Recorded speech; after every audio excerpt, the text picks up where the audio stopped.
City India news, महाराष्ट्रातील लोकप्रिय news channel.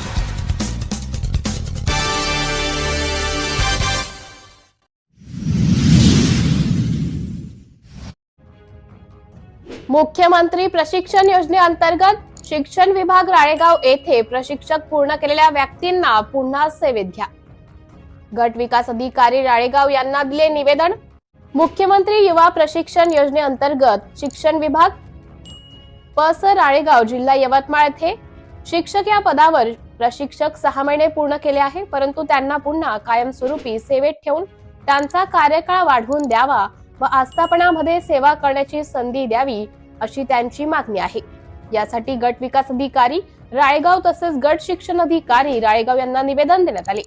त्यावेळी तालुक्यातील सतीश पाटील, सुदर्शन पेंडाम, गोपाल कोवे, वैशाली तेलंगे, शुभांगी खडसे, माधुरी होले, पंकज इंगोले, प्रवीण सिडाम, योगेश घोडे, राजश्री झाडे, मोनाली पाटील, समता कोरडे, शीतल बोटरे, शीतल काकडे, दीपिका मडावी, अमोल साटे हे शिक्षक प्रशिक्षणार्थी उपस्थित होते। सिटी इंडिया न्यूज साठी जिल्हा प्रतिनिधी संजय कारवटकर, यवतमाळ।